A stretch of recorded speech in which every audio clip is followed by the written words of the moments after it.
Hey everyone, welcome. We're just going to let everyone sign in and then we'll get started in a couple of minutes.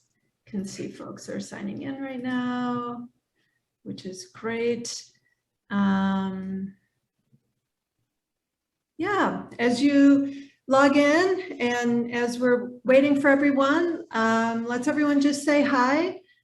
Please add into the chat your name, your city, and how you're feeling right now. And a big thanks to Emily Anhalt at our last Forum Live for that great icebreaker. So yeah, let's do that.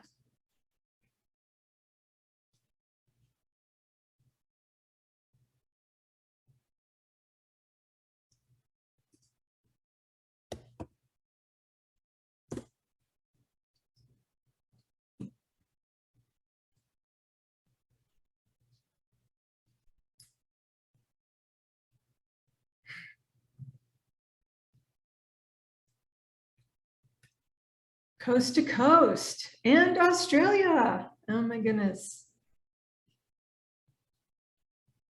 I hear you, Josh. Let's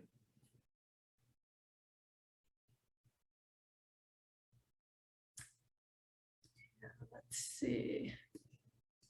Yeah, it's been a big day.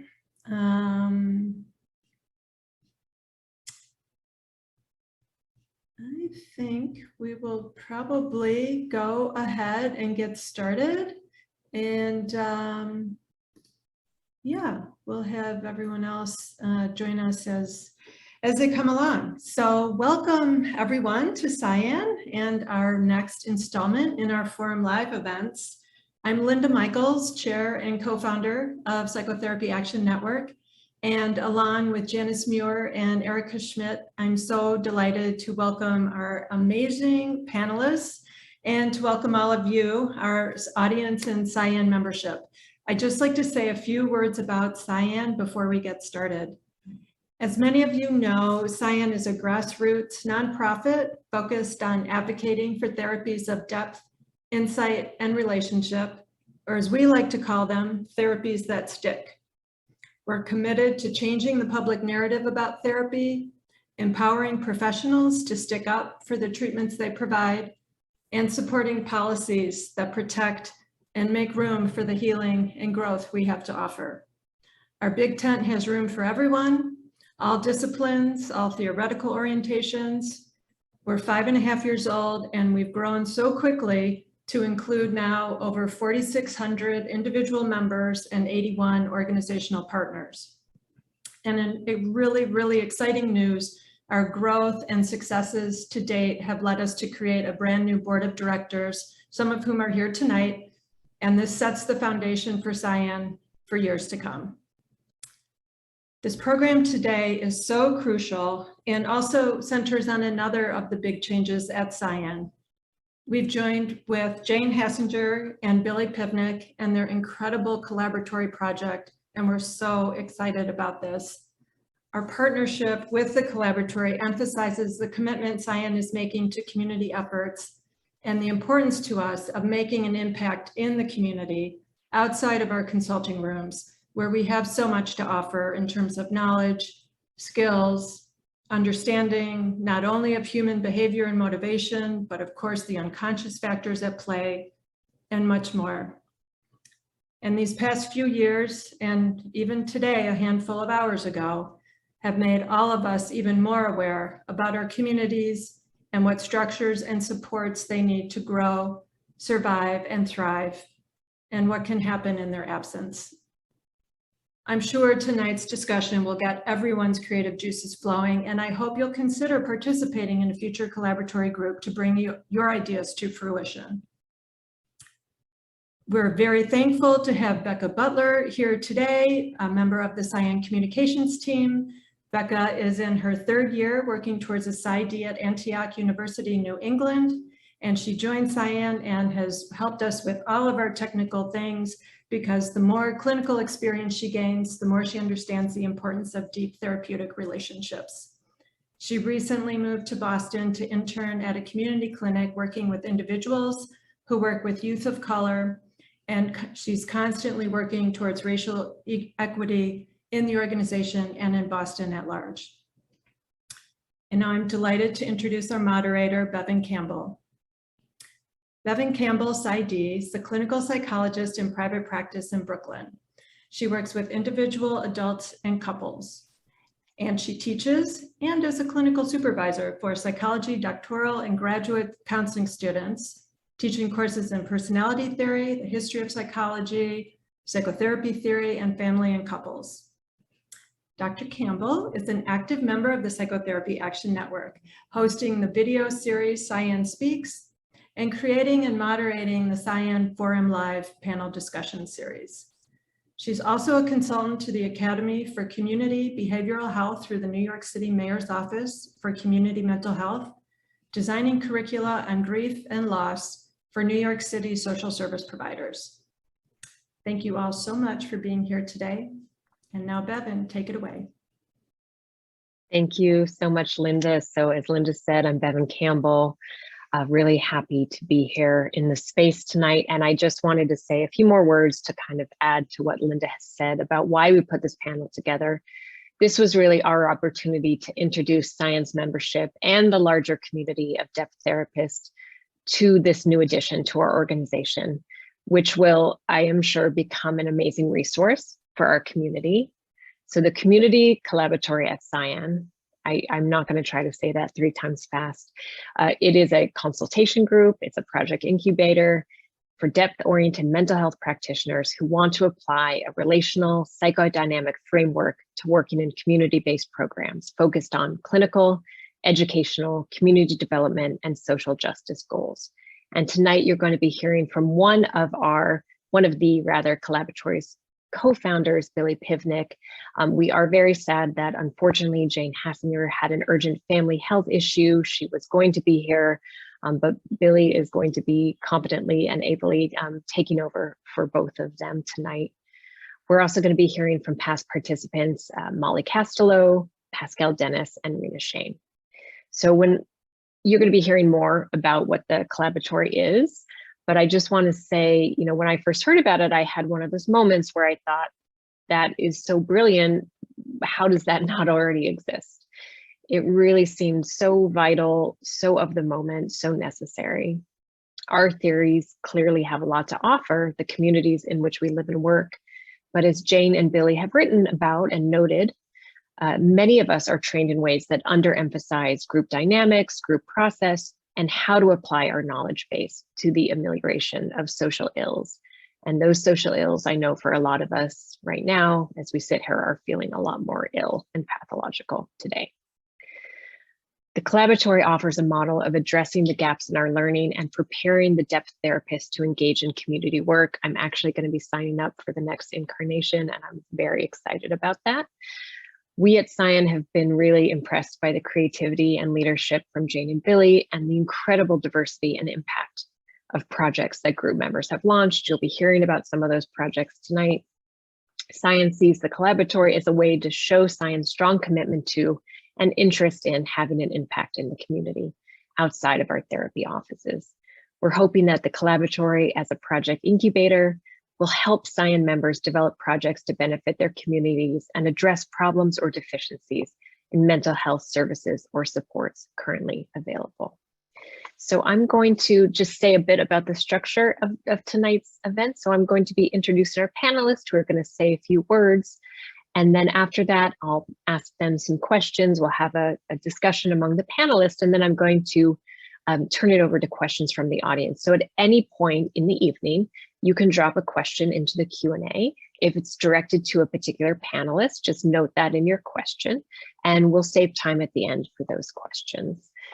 But let me start by introducing Billy. So Billy Pivnik, PhD, is a clinical psychologist and psychoanalytic psychotherapist in private practice in NYC, specializing in treating children and families confronting difficulties with traumatic loss, including those that result from mass catastrophe. Co-chair of the Humanities and Psychoanalysis Committee of the American Psychological Association Division 39, she is co-host of the podcast Couched, which features conversations between analysts and various artists, academics, and influential cultural figures. She also co-founded the Psychoanalytic Community Collaboratory, a web-based learning community for psychoanalysts working in community-based settings. Consulting psychologists to the Parkside School and to Think Design, she was an integral part of the Think Design team for the National September 11th Memorial Museum and Chicago's Museum of Science and Industry. She is the winner of the APA's Division 39 2015 Schillinger Memorial Essay Award for her essay, Spaces to Stand In, applying clinical psychoanalysis to the relational design of the National September 11th Memorial Museum, and the ICTAR's 1992 Stanley Berger Award for the contribution to psychoanalysis made by her research. Author of some 30 articles published in academic text and peer-reviewed journals, she also serves on the board of directors of the Association for Psychoanalysis, Culture, and Society, and is an associate editor of Contemporary Psychoanalysis.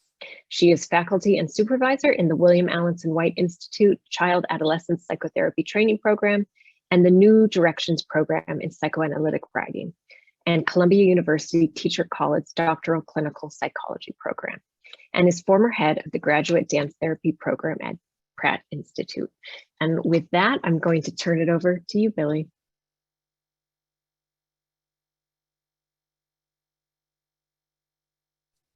There we go. Thank you so much, Bevan.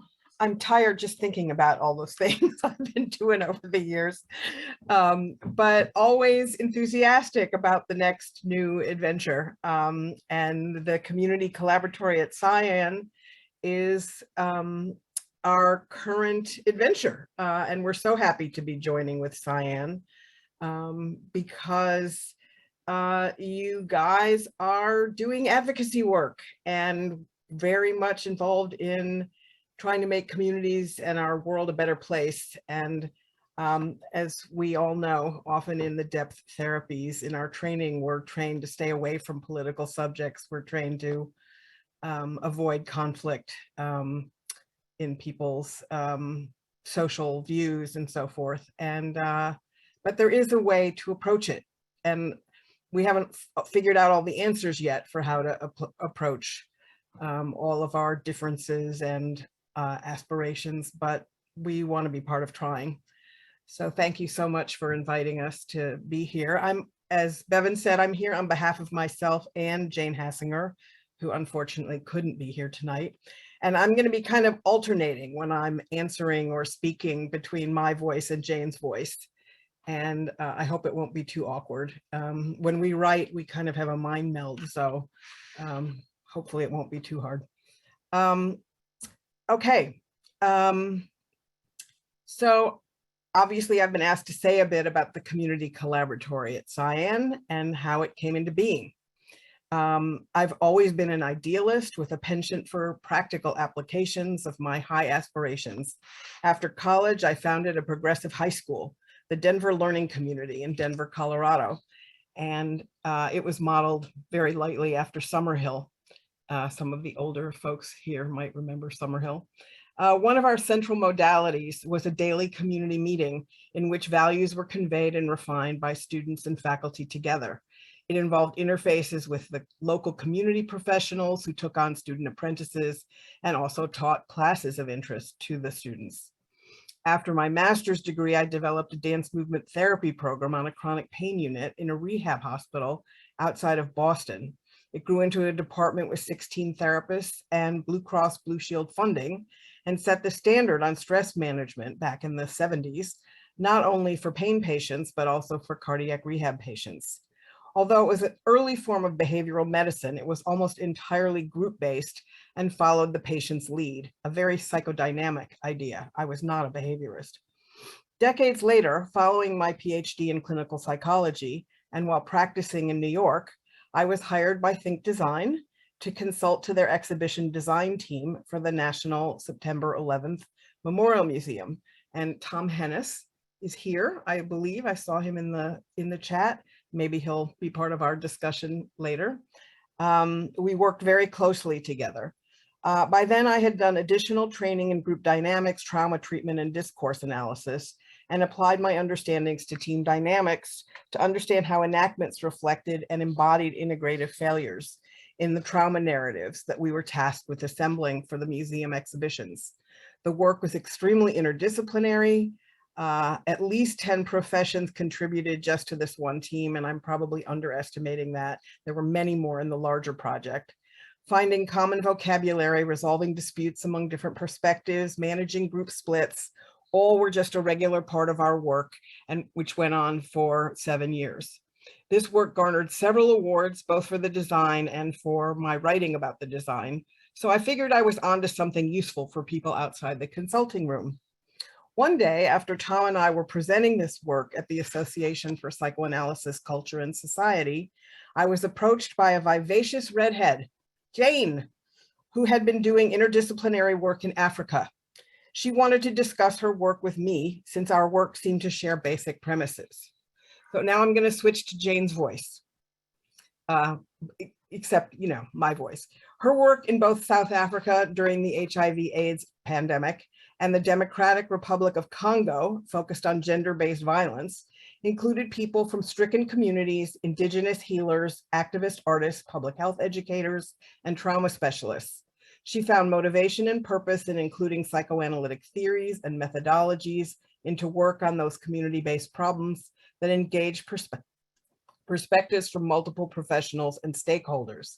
Influenced by her social work and community psychology education, she believed the potential for creating positive group experiences and products based on humanist values and democratic norms to be profound.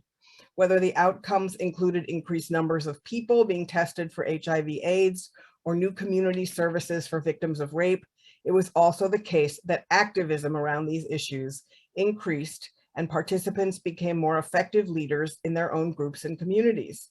She discovered that meeting and working in well-facilitated groups often gave rise to a sense of increased empowerment, efficacy, interdependence, and implication for the well-being of others, and for mutual aid practices.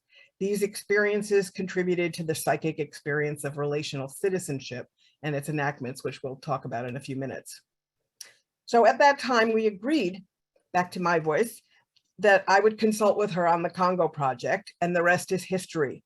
We agreed we wanted to work together more fully to bring others on board with the idea of interdisciplinary collaboration, a place to talk about challenges to the individual practitioner in their working communities, where we could develop our ideas on how group dynamics need to return to the toolkit of psychodynamic practitioners, since it has largely gone missing in current curricula, except, Jane would add, in social work programs. The idea was to bring these values to bear in an experiential way, which was how both of us taught, even in university settings, Jane at the University of Michigan and myself at Pratt Institute and at Columbia in New York. So together, we decided to create the Community Collaboratory, an online webinar, a project incubator that was group-based. Each iteration meets once a week for 12 to 14 weeks and serves mental health practitioners who work or want to work in community settings.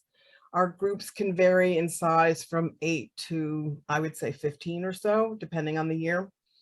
We offer readings, discussions, case studies, and facilitate project presentations and development while creating a supportive atmosphere conducive to creative expression.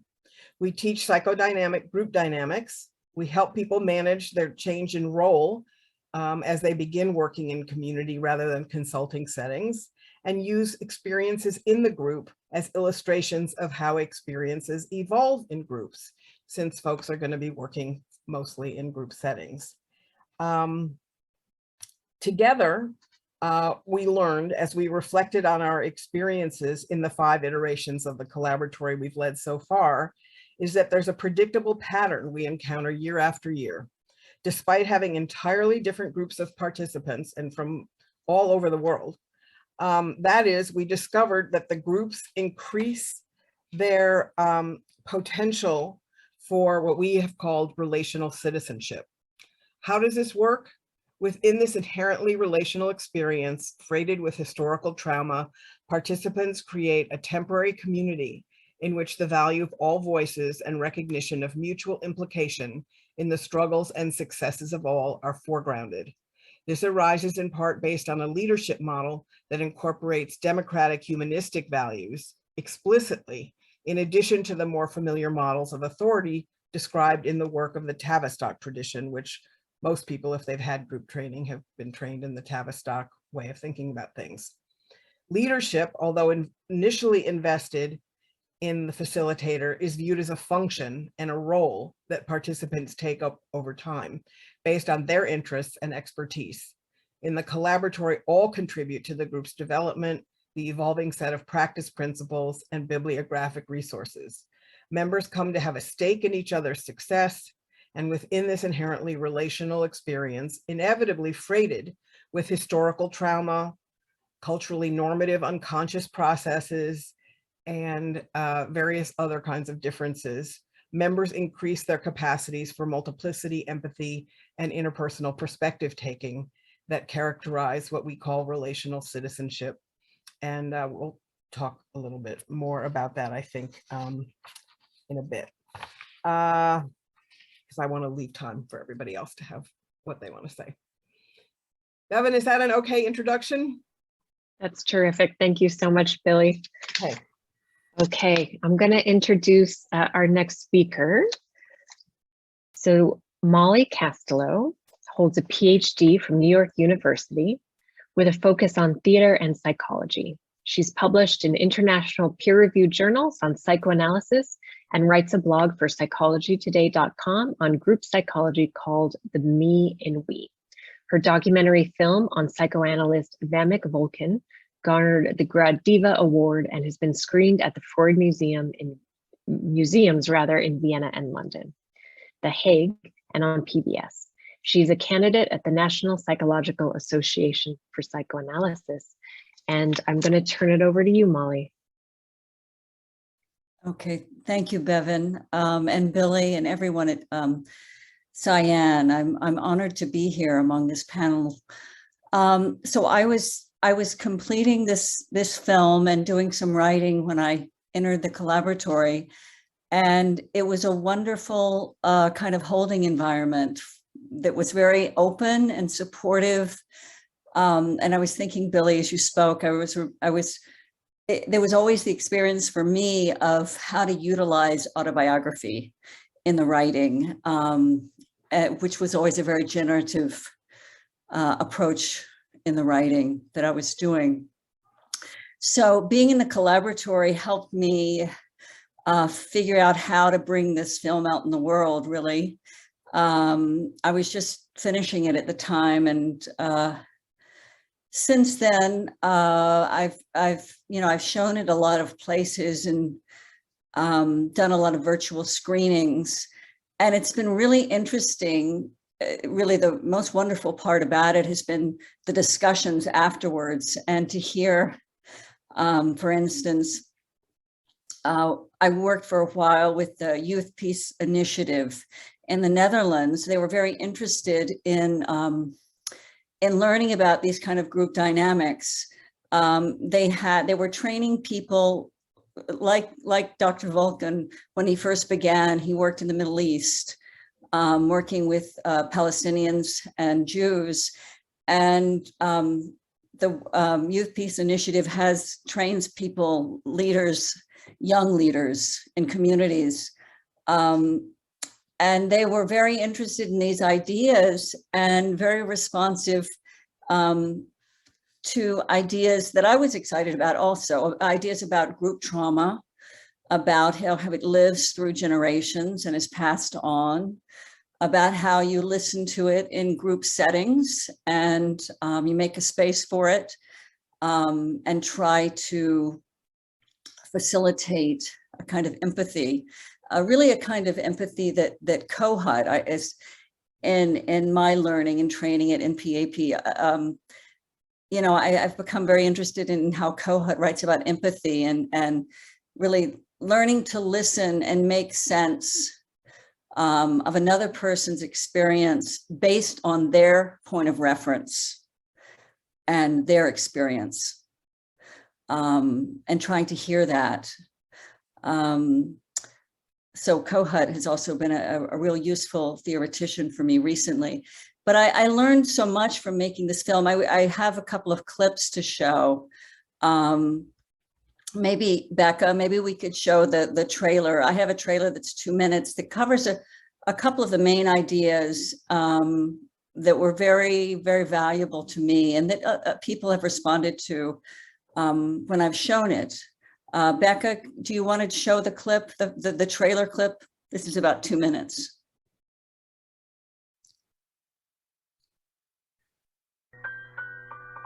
Human beings live in groups, large groups, ethnic groups, national groups, political groups, and so on. Large group means a group of people who share certain sentiments, culture, food, dances, nursery rhymes, and history.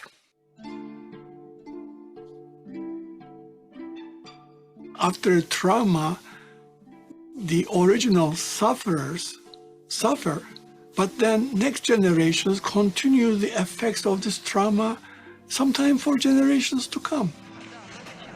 Vamek has written that if diplomacy is like a basketball game, then the historical traumas of a people are like 1,000 bottles of olive oil poured on the court. This is a very personal history. I'm sure he's told you about it, but as a Turkish Cypriot, growing up in an area that was war-torn and riven with strife between Turks and Greeks, he took it upon himself very early on to see what can be learned about these conflicts through looking at them through a psychoanalytic lens. When I got into international relations, I suddenly realized that identity is the key concept in international relations. You see that society develops an entitlement ideology. One day, I will get what I lost back.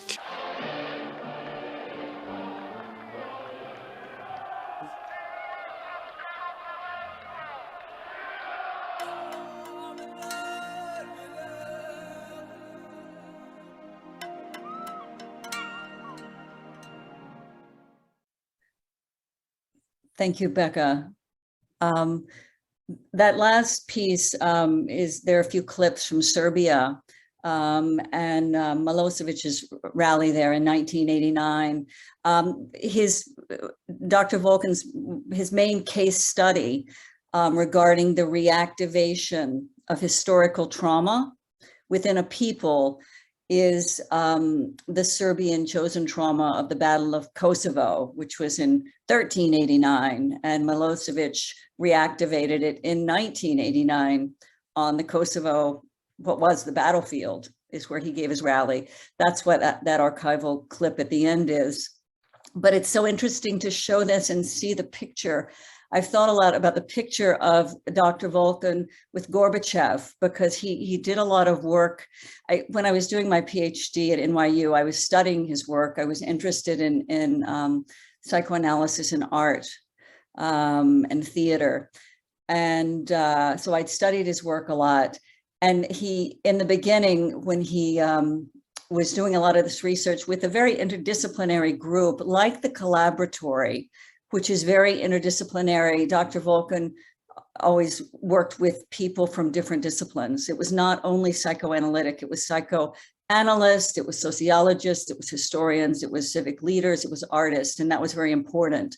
Not to think that psychoanalysis knew everything, but that it could work with others in this kind of collaboratory setting. I'd really never made that connection before, Billy, but you're following those in that same path. And I found that with the war in Ukraine, so many of these ideas about historical trauma and the need really for psychologically informed diplomacy, which is what Jerry is doing now. Jerry is the other gentleman that you saw in the film, and he's an analyst, but he, for many years, he was, and when I did the interviews for this film, these gentlemen were at the Erik Erikson Institute at Austin Riggs, and Jerry was director. And sometimes I've presented the film and they've come along for the Q&A. And Jerry is continuing this kind of work in communities and with groups in conflict, and thinking about how the past comes up in the present, particularly in how you perceive the other. And I have been talking to him some, and one of the things he does now when he's working with groups and diplomats or people working in informal diplomacy is to get them to talk about their feelings. You know, diplomats don't generally do that, but I think there's a real need. You know, I think to myself, if only they could have had an influence on some of the peace talks that were happening before this war in Ukraine. I think these ideas are so useful and valuable for working with groups in conflict, whatever level. You know, when Vamek was doing his earlier work, he was working in small towns in newly independent Estonia and Latvia after the fall of the Soviet Union, and which I think is a kind of chosen trauma for Putin and maybe many Russians. So I think these ideas are so relevant. I have learned a lot about from doing this film, and I've continued to write about trauma, shared trauma, and another main theme is this theme of mourning and the importance of mourning. So with the Collaboratory, I was following up on this film, very interested in the National Lynching Memorial that was open a few years ago, and some of Brian Stevenson's work from in Montgomery, addressing historical racial traumas. So I've been writing and researching that, and thinking about mourning and the importance of large group mourning around the removal of Confederate monuments, and writing more about that. I think, you know, when you think about Germany and German mourning and the ability of Germans to be able to mourn, or mourn more since the 1960s, through various ways, you know, Susan Nyman's written a lot about German mourning, and thinking about these ideas has inspired me to explore these dynamics within this country in regard to the Confederate monuments. I don't know where I am on time, Bevan. Yeah. I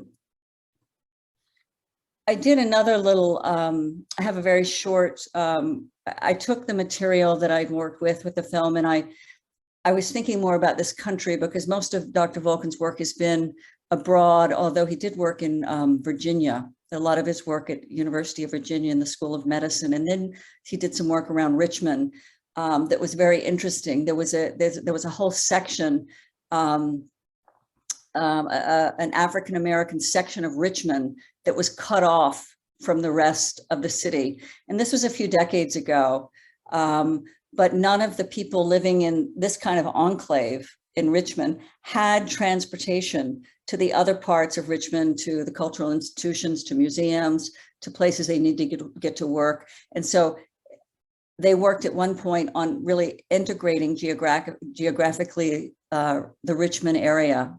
But that was several decades ago. And then I cut together a little piece using his ideas. It was after the Capitol insurrection. And I thought, Becca, maybe you could show that. I think it's 20 seconds. And I did it for television. They needed something very brief, but it was a way to take his ideas and really apply them to the kind of polarization, political polarization in this country, and the need, like Billy said, the incredible need for an understanding of group dynamics. You know, it's left out of training and coursework, but it's so important today. Becca, is it possible to show that very short clip?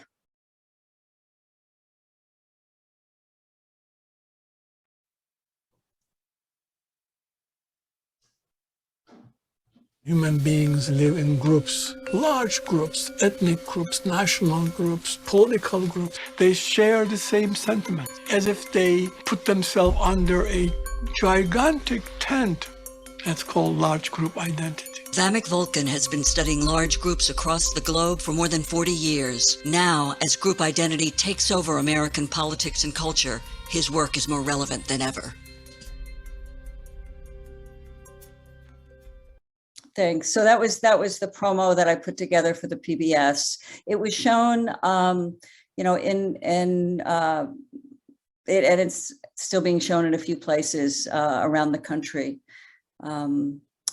So I'm just continuing this work in the Collaboratory in the fall with regard to the writing around Confederate monuments and mourning. I'm looking forward to it. Thank you. Thank you so much, Molly. And I know that there's already been a question in the chat about how the film can be viewed. And one thing I wanted to preview is I was actually lucky enough to watch the film as we were putting together this panel. It really is amazing. I had no idea that there were psychoanalysts working in the field of diplomacy. It's a fascinating film. And we're going to be putting in, PsiAN has done some book clubs in the past where we've read books and had a meeting where we discuss it. So we're going to, we're in the process of putting together a film club so we can have a screening of Molly's film, Blind Trust, and have a discussion. So please keep your eyes open for that. But let me go ahead and introduce our next panelist.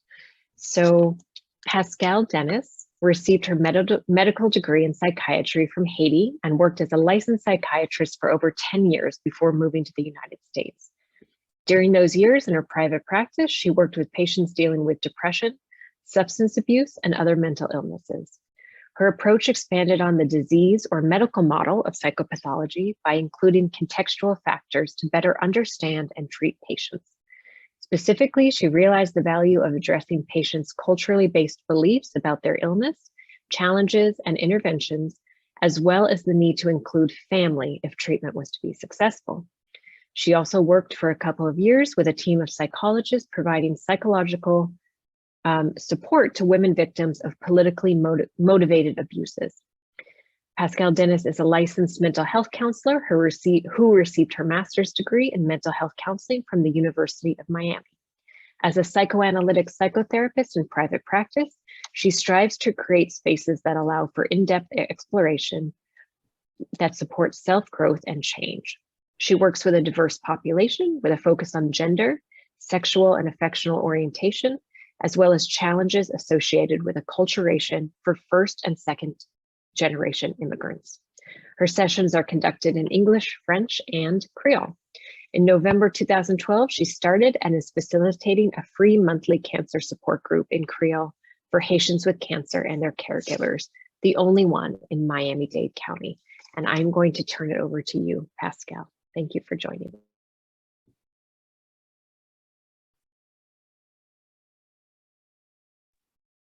Pascale, sorry, you're still muted.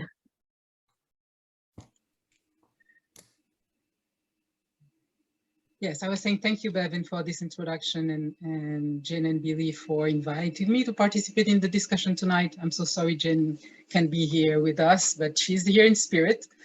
And I'm happy to see all of you and some people that I collaborated with in the Collaboratory, and I'm looking forward to the conversation.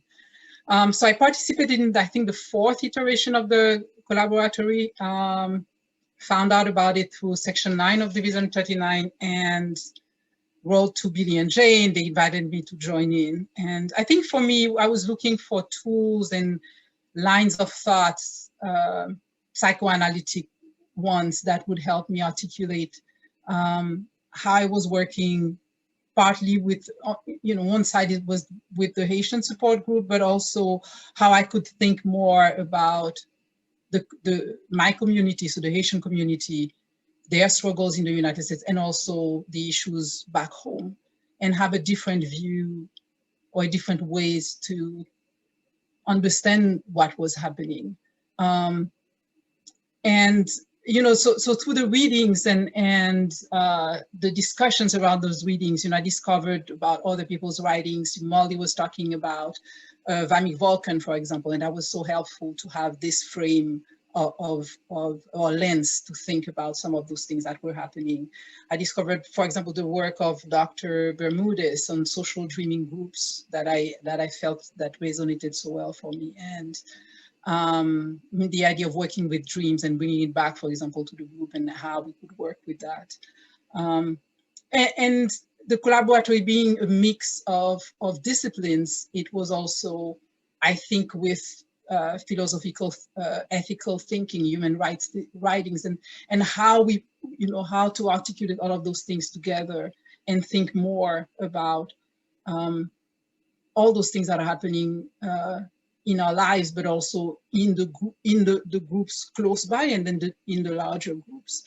But aside from the readings, I think the richness of the Collaboratory for me was being able to work with and witness people that were doing work that was so courageous, in which they were allowing themselves to be changed in the experience of sitting and working with people and working with their community. I think both the readings and the theoretical ground, I think for me is also something that allows us to be destabilized in our encounter with the other, in coming in with the idea of not knowing and being changed or moved by things that we're not going to go in and impose a theory, but we are going to let ourselves be challenged. And I think both having some grounds and some frames of thinking allow also for this idea of being destabilized, because otherwise it would be too scary, I guess. But I think that so I learned from both of those things with the groups, and it has inspired me. So since the end of the meetings, I reached out to Dr. Bermudez. I participated in social dreaming groups. I went to the large 200 plus people dreaming groups, which was quite extraordinary. And so it was, a lot of inspiration there. But maybe the thing that I can talk about is the way that also the work with the support group has changed. So after working with the Collaboratory, I kept thinking about how else I could work with a group that was outside of the traditional frame of, the educational, the work with side effects and medical information. All that is very important. But for me, it's like, how are people also thinking about themselves in the context of the United States for a lot of those, situation group, and how they get back to their lives. And so I started doing a program with the group with a technique called intentional creativity. So this is not art therapy, but it is a way of working with painting and colors to express and process emotions. And it's been quite extraordinary. So it started with the traditional, we're going to paint a house, we're going to paint a tree, and what do you see there? And then people resonating with the colors, finding meaning in them, bringing them back to how they could think about thirds and how they were navigating their lives.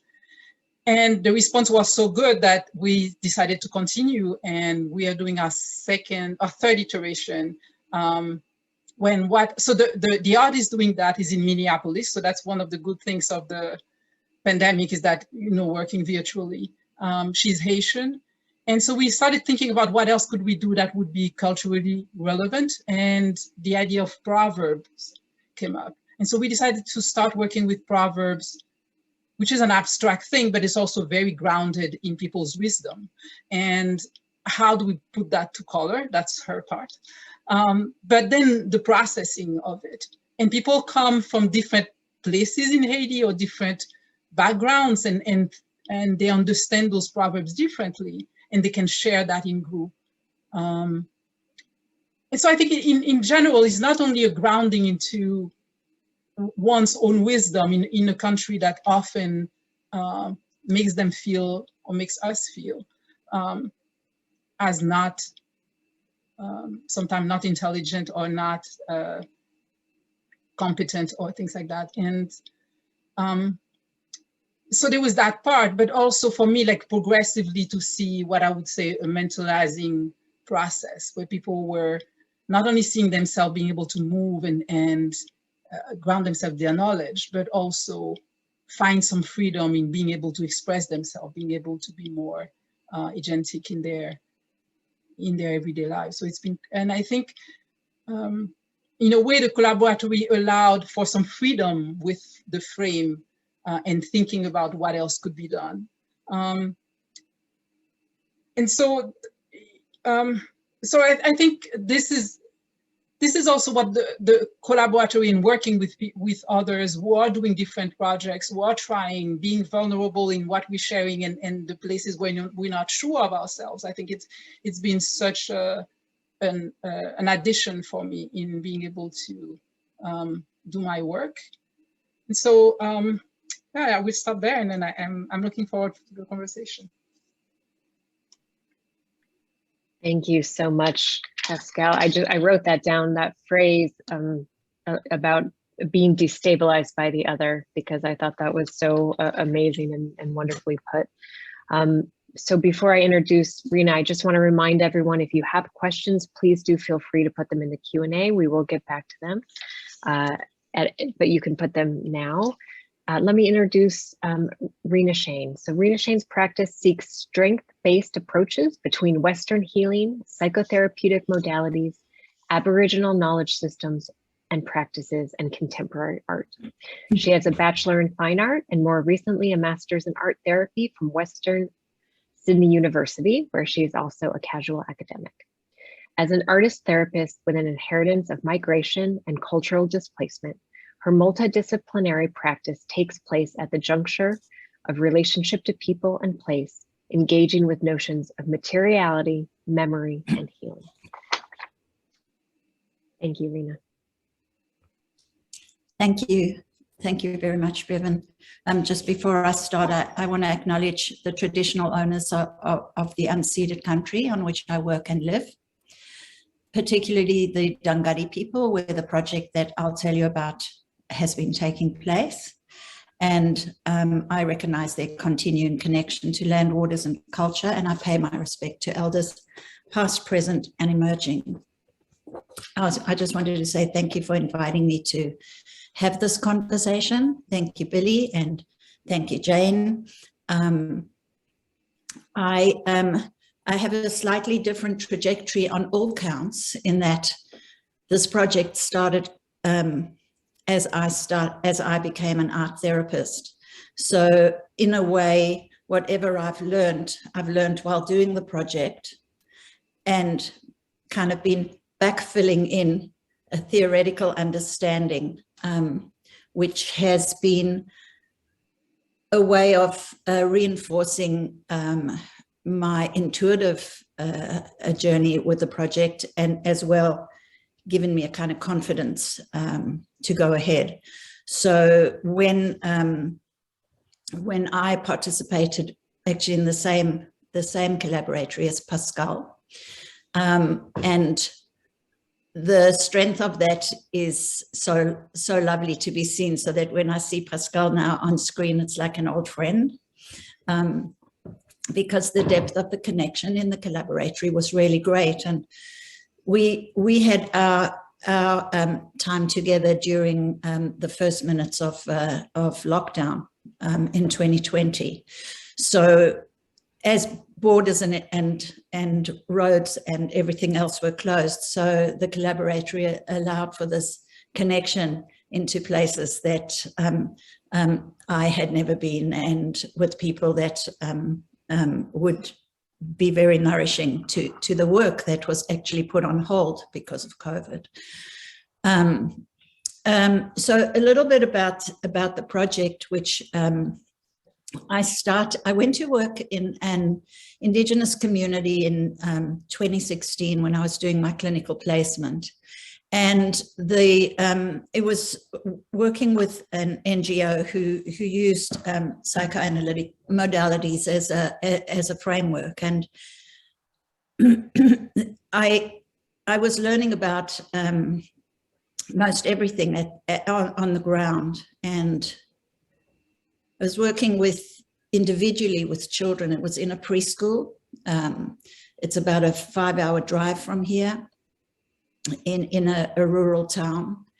And I began to realize that the way we were set up to work with these children was possibly re-traumatizing, definitely recolonizing, and that kind of individual work was echoing a lot of and reenacting a lot of colonizing abuses.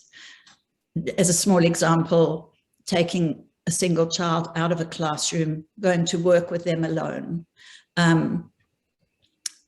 keeping the work private and secret because the artwork that would go back to the classroom was at risk of being ridiculed or, well, even admired.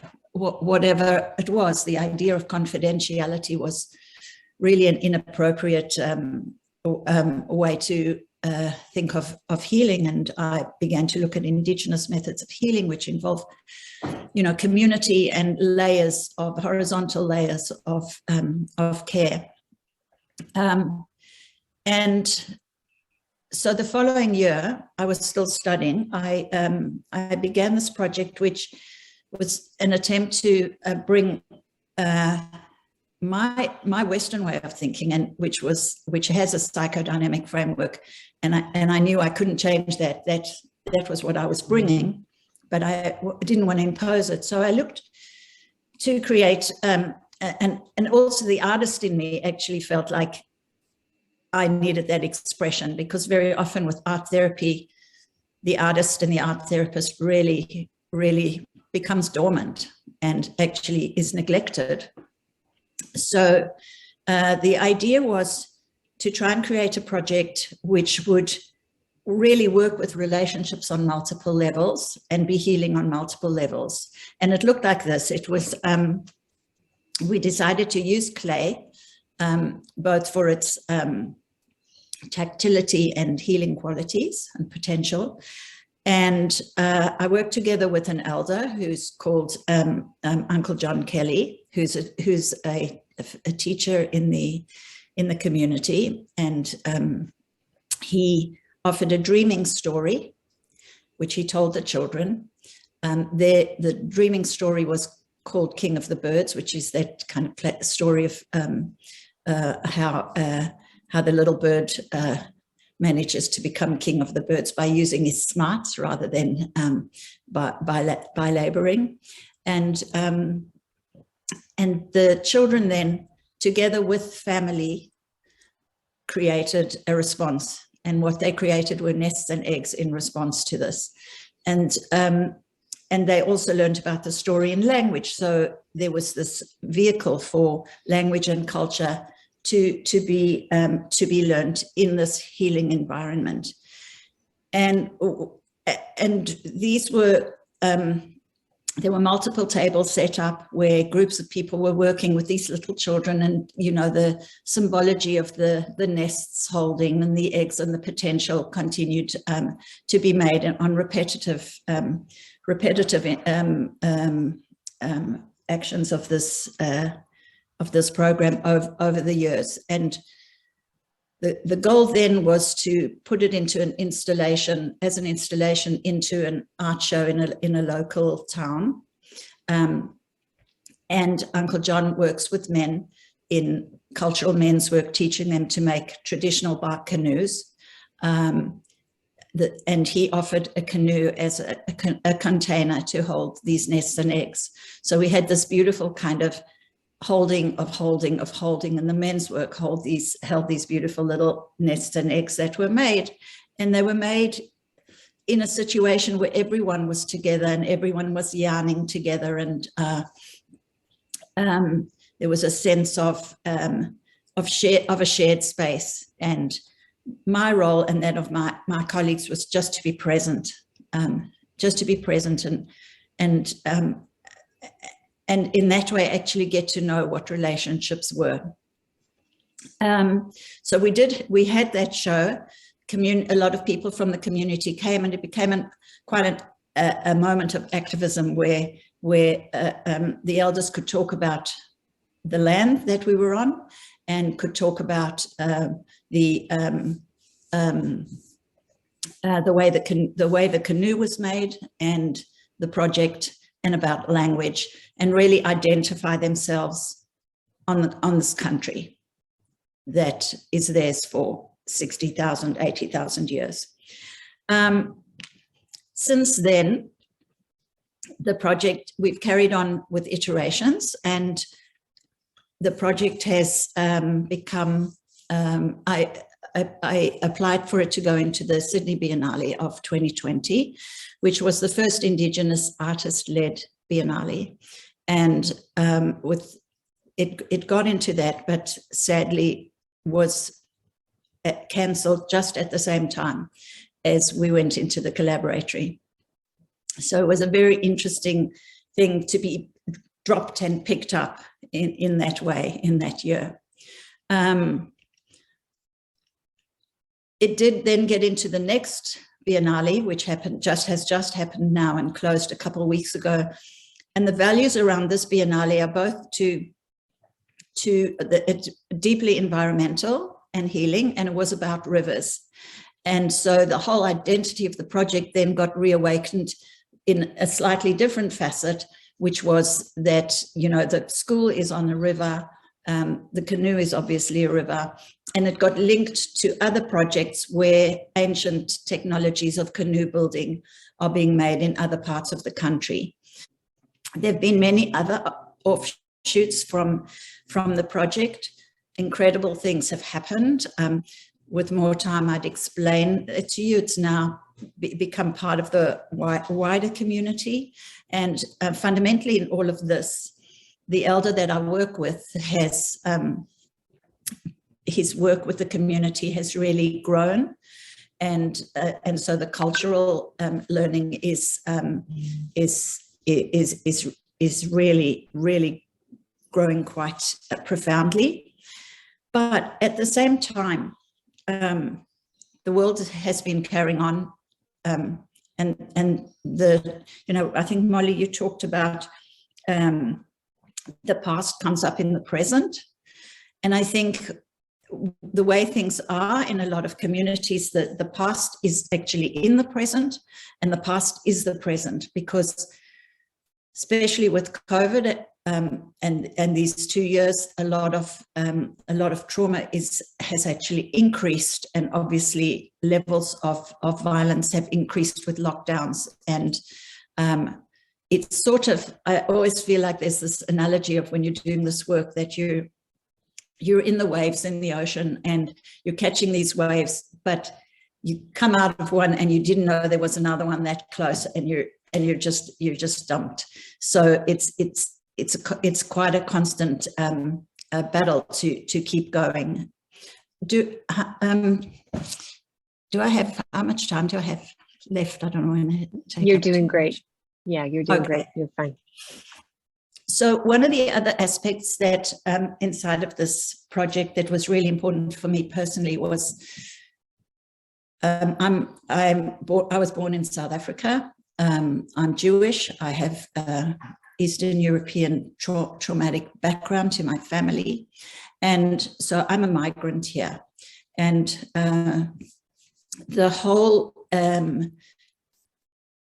whole idea of who has a right to actually do this work is very prevalent, and very, very much a barrier that can restrict and inhibit. I've written about and presented this work, and I wrote a poem about it to show my position in the beginning. And if there's a minute, I think I'll just read it to you, because this idea of going into the community to do healing, but actually we have to do our own healing, is fundamental to my way of thinking. So this poem is, which I wrote at the time in 2016, is, what right do I have to trespass on your story, to insinuate my cultured credo, the father of psychoanalysis, our Father, who art in heaven, art on the ground, where the perpetrators console the victims. Thieves leave coins in the hats of the homeless. You sit with me, who has no ground, colonized claims, sunk into generations of homelessness.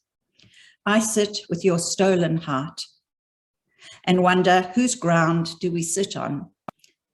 Whose pain do we appease? What right do I have?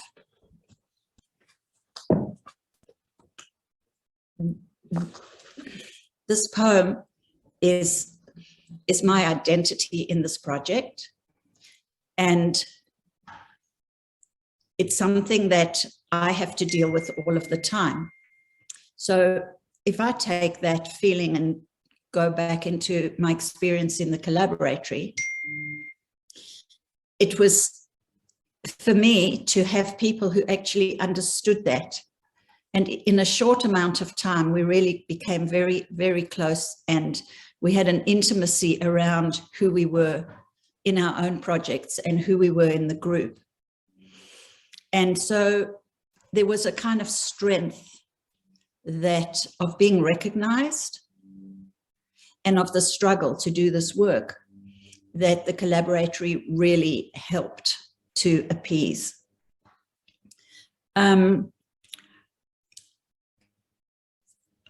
I just want to see if there was something else.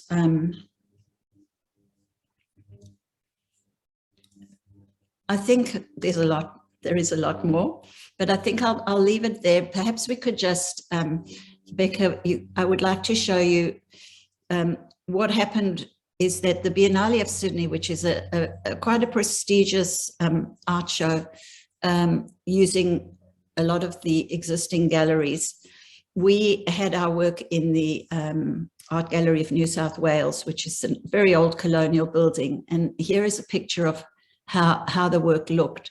So you can see there's a bark canoe with the nests and eggs inside. It's overlaid onto a paperbark field. And if you can see, there's a red embroidered line which indicates the river, the Macleay River, on which the project takes place. We could look at the next one, Becca. This was the way things were displayed in the way the whole installation happened in the gallery. And those are other canoes made. The two on the left in Tasmania, and the one in the front is made in Wilcannia, which is on a river in the far west of New South Wales.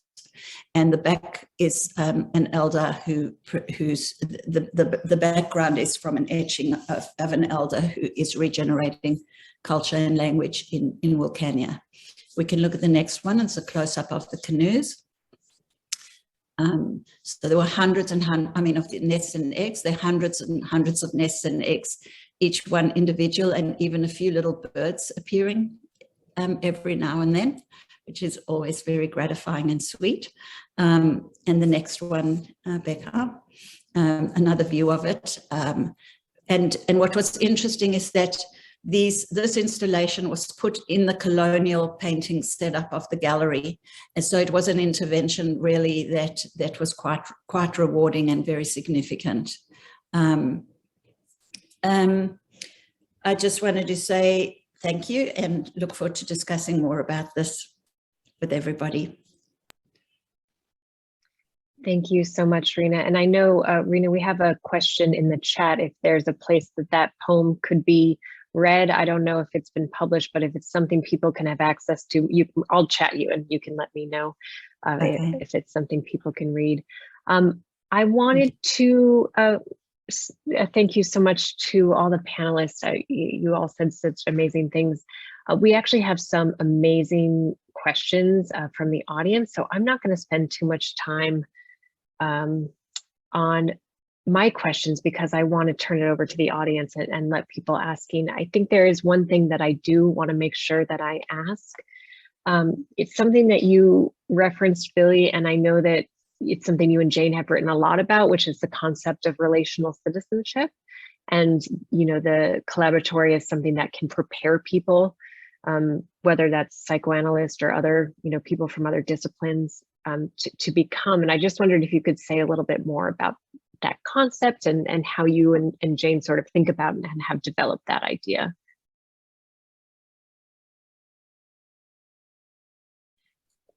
Sure. Thank you for asking. We've actually written a paper about it, and we have another one coming out soon. So if people who really want to delve into it, I can put a reference in the chat, and people can read the paper. But what we discovered was over time that we always saw a pattern in the groups. And as I think I've already mentioned, and that people moved from being more individually oriented and self-absorbed to being more concerned about the group and other members of the group and giving aid to other members of the group and also trying to resolve differences. As anyone who has ever been in a kind of consciousness raising group around race or ethnicity or some of the common problems that we've been having that people have been trying to address, no, this is a very hard thing to do. And it often ends up in failure. You know, people leave angry and it doesn't actually work. And so, you know, we wrestled with the same kinds of issues. And I can give you an example. I can describe a vignette from one of the groups. Would that be helpful to people?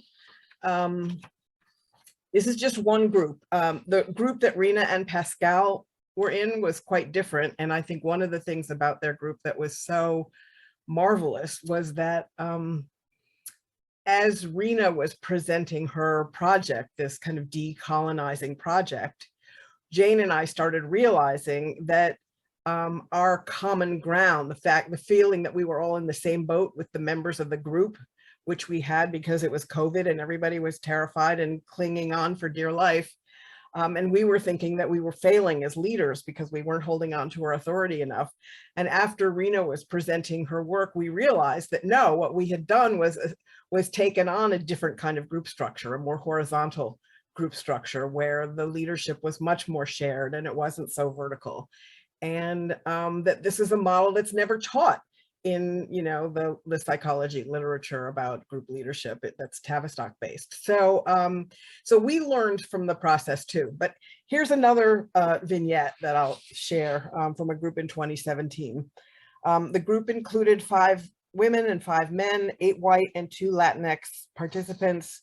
It was a week after the Parkland shootings. Every year there was some major cultural event that completely influenced the structure of the group or the concerns of the group.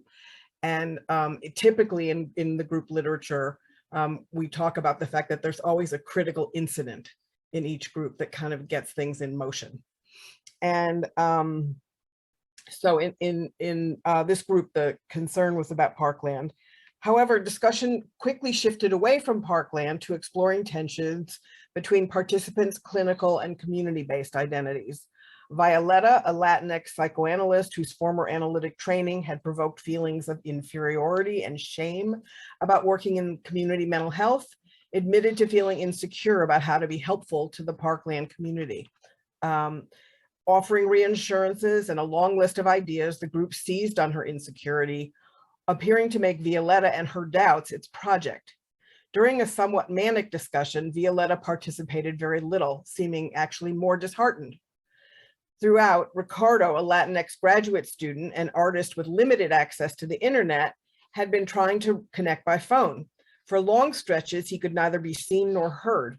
Suddenly, the Zoom chat box exploded with messages from him. Like the proverbial Greek chorus, he called out from the margins, giving urgent voice to dissociated horror and grief over the murders in Parkland. Everyone else, facilitators and participants, were thunderstruck. In spite of efforts to show respect and compassion for one another's unique histories, only then did they recognize and realize Ricardo's absence. One facilitator pointed out the group's erasure of Ricardo and suggested in its intense focus on Violetta's anxieties, participants were engaging in a collective defense against their own feelings of fear and helplessness, or what D'Angelo calls white fragility. Slowly and painfully, members began to recognize the group's racialized, gendered erasure of Ricardo and projections of fragility and fear onto Violetta. By taking leadership and calling the group to attention, Ricardo enacted his relational citizenship and awakened the group to its purpose. During the next session, he presented his project, a tender film about a group of migrant workers who for generations journeyed from Mexico to Colorado and back. Several workers spoke passionately about their ancestors' cultural claim to the land where colonial landowners and politicians had stripped the people of rights and criminalized their border crossings. Members were deeply moved by this presentation. Later, with excitement and a sense of being in this together, they discussed another member's safe haven project for undocumented immigrant university students. Several acknowledged their unconscious privileging of white voices that had pushed Ricardo into silence and rendered Violetta's anxiety a problem to solve. As this defensive splitting between BIPOC and white members gave way, a thoughtful exploration of how hegemonic whiteness had permeated our assumptions about what constitutes legitimate forms and sites for practice. Participation increased, and members re-engaged with their projects with greater depth and complexity. With an explicit mission to collaborate, the group provided a container for members' multiple groups in the minds, as in races, genders, ethnicities, sexual orientations, cultural histories, and so forth.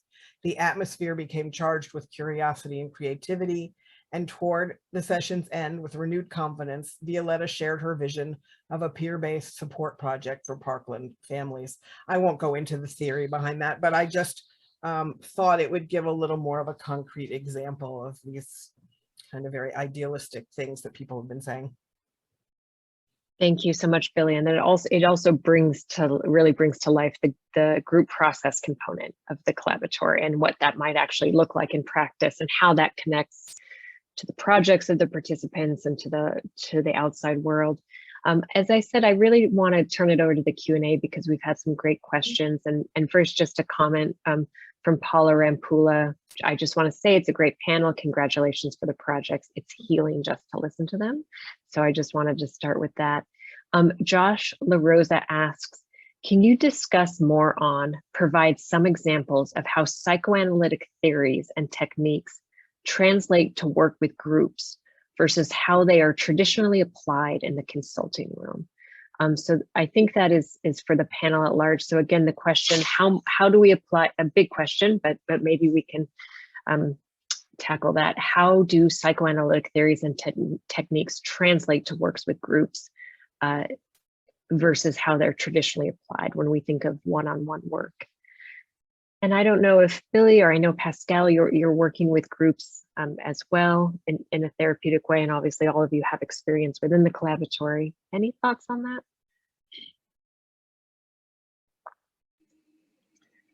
Go ahead.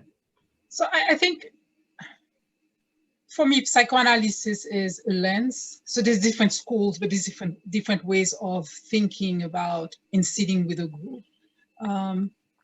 At the same time that there are other sources of thinking, you know, like for me, like I think from a psychoanalytic lens, but also, you know, have a lot of references to philosophical thinking, ethical philosophy, or other ways that I'm seeing the world. And I think I walk into a group as you know, the person who's also moved by particular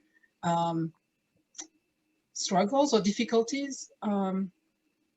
But there's also some techniques, like I said, for example, the social dreaming group, for example, is a way of working with groups, a very specific way with these specific techniques.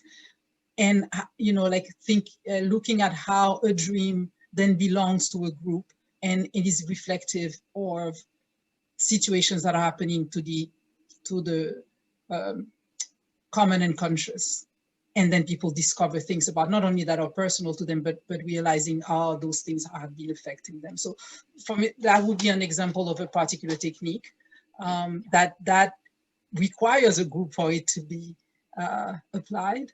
But I think for me, that it's a lot about where am I thinking from, and what are all the different ways that those things are influencing me. And I don't know that it's that different from working in individual settings, because we all always walk into our individual settings as who we are, and we listen and resonate to things. You know, it's not a neutral space, even though we are not bringing our own stories into the space, and it's not a totally equal, egalitarian space, but it is, you know, the difference from one therapist to another is also about that, you know, like the way we look, what we react to,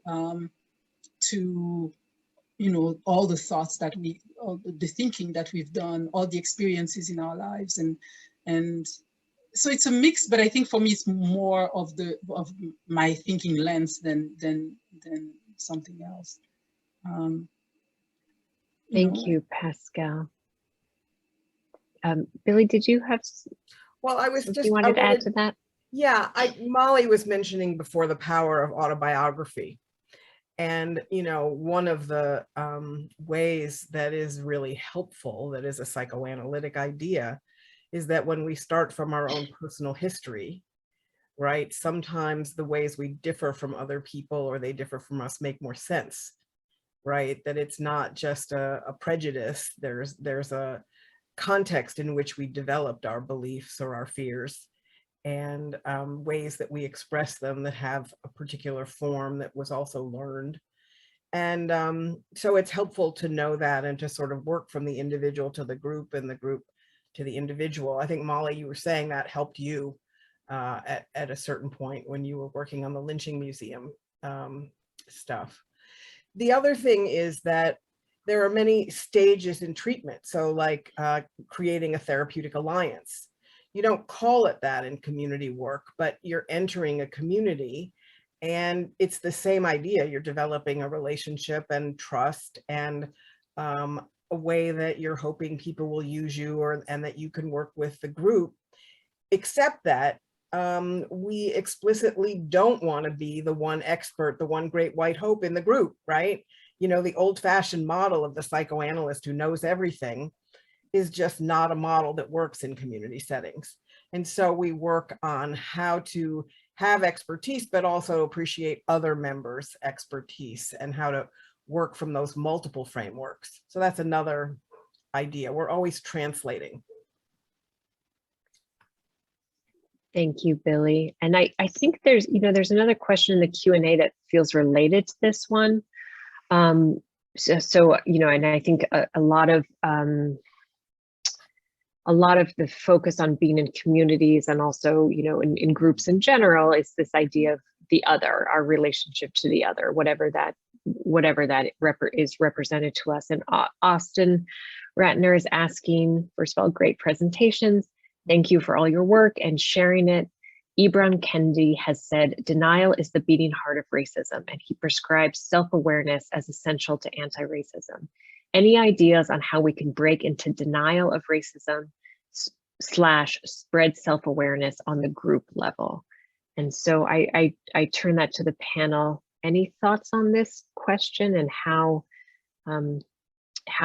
this work and the work of the relational citizen might relate to this question of what can we do on the group level to increase awareness of bias and racism?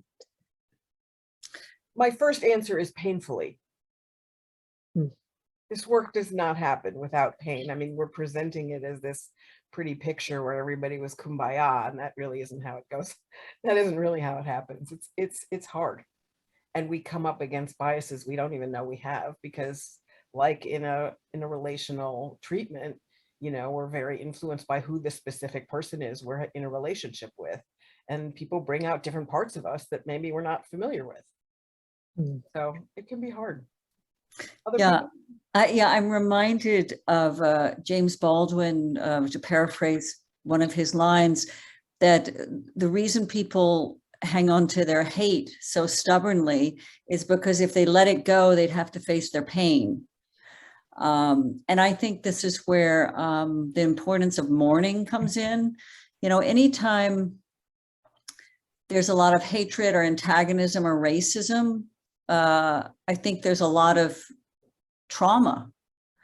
And to become aware of the trauma means to recognize the loss, which is so hard and messy, like Billy was saying. And there's no one way of doing it. You know, it is interdisciplinary. It's through the arts, it's through the courts, it's through student protests and marching. You know, it's a lot of different factors that bring awareness to a collective body. And I think the group creates a wish to understand and be together and be compassionate with one another. It's just hard to hold on to. I'm sorry, who was, I interrupted somebody. Pascal, you were gonna. Yeah. I think, yes, I think it's absolutely, and I'm not white, so, you know, I'm coming from a different perspective. Not that, you know, Factory David's talk about the internal racism and, you know, like there's so many other things that happened in which anxieties and fears are making people hold on to even in group colorism, racism, and all of those things. So, and that we don't want to look at. But I think there's also an attention to a principle and an intention. I'm thinking, for example, of, I think I was one of the things in my mind when I contacted the Collaboratory to see how to articulate things. But you know, the work of Patricia Gerovici in the barrios, and the question and interpellation that goes through her work is that don't poor people or black and brown people have an unconscious? And I think there's a position where we think of the other as another human being, and it's a question of dignity and respect.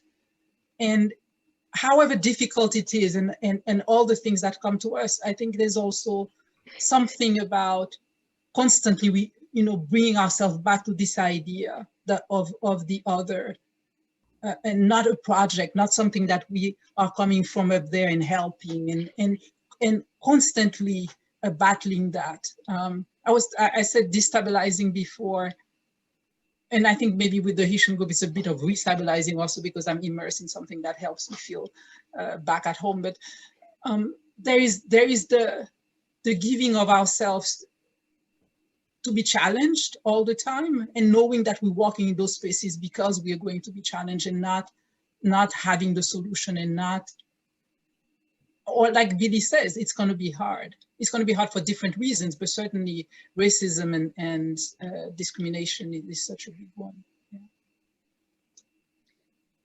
Yes, and I'm taking from what everyone is saying, and Billy, your comments on the relational, citizen, that the Collaboratory is talking about a very different model of being, not just participating in the community, but as you're saying, leadership itself, like what leadership means in a group, how leadership can look, how it can be distributed on the group level. What are the traditional ways we've thought about that versus what are expansions of those ideas? I guess, Devin, and how to develop a self-state within each member that lets the social and the psychic and the political and the interpersonal all kind of work together, right? So that we're able to take a more complex perspective at the end as a result of our experience with so many different kinds of people and different perspectives, so that we have a broader view and not just our own personal perspective. I wanted to ask something, so this is, specifically for Molly and Rena and Pascal as people who've participated in the Collaboratory. So PsiAN, we're an advocacy organization, and really PsiAN was started coming from a place of feeling like depth therapies and psychoanalysis, existential humanistic therapies were coming increasingly marginalized, and not really, finding a place in communities that might actually benefit from them. And so I just thought perhaps for people who are listening, and actually before I say that though too, I think Rena, I didn't give you a chance in the last question. I think you were about to add something, but let me turn it over to you, and then I'll hold my thought. my questions, my answers are sort of apply to all of the questions, I think. So I thank you for noticing. I think the idea, because I'm not a psychoanalyst and I have smatterings of information that I use, but I'd say that in the first, like one of the things that I try and align with is that there's an Aboriginal gift to non-Aboriginal people of a kind of listening, which is called Daidiri, which is called deep listening, which was given by Miriam Ungemeyer, and it aligns with a kind of psychodynamic or way of listening, because we think we deep listen, but actually it's non-hierarchical and it's ethical. So, and then to move to the next question, I have to be really careful to think that I can actually do that. I can't do that. It's culturally really difficult. And so I think the importance in terms of the kind of racial identities and trying to wear, I have to wear my shame, and I have to deal with my shame, and I have to take it somewhere else, and not think that I'm coming in there in any way as an expert, but really to go in under the radar and just be present. That's how I try and deal with these conflicts that come up around race and around privilege. Yeah. Thank you, Rena. So just to follow up on, I know we just have another minute left on the question I was going to ask. Essentially, just wondering, what the participants think about. Do you feel like you have your projects have been able to take root in the community in the sense that you've brought the sort of this perspective of depth therapy, whatever the community is, and I know, Molly, you creating a film, it's a little different, but just in terms of the wider social community, do you feel like your projects have taken root? Like what's been the actual sort of impact on the ground? I know you started to touch on this in your discussions, but I don't know if there's something brief you can say. I guess really I'm asking this because I'm imagining there are people who are watching this or going to be watching the recording who have an idea for something on their mind and sort of are wondering, is this something that could have an impact? Is this something that I could, bring to the Collaboratory? Is this something that I can act? And I wondered if you had anything you wanted to say here at the end.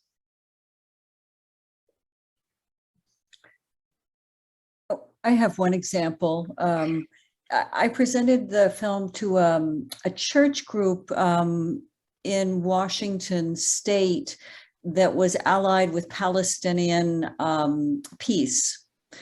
And there were people there who came and watched the film and were part of the discussion, who were working in peacemaking in Palestine.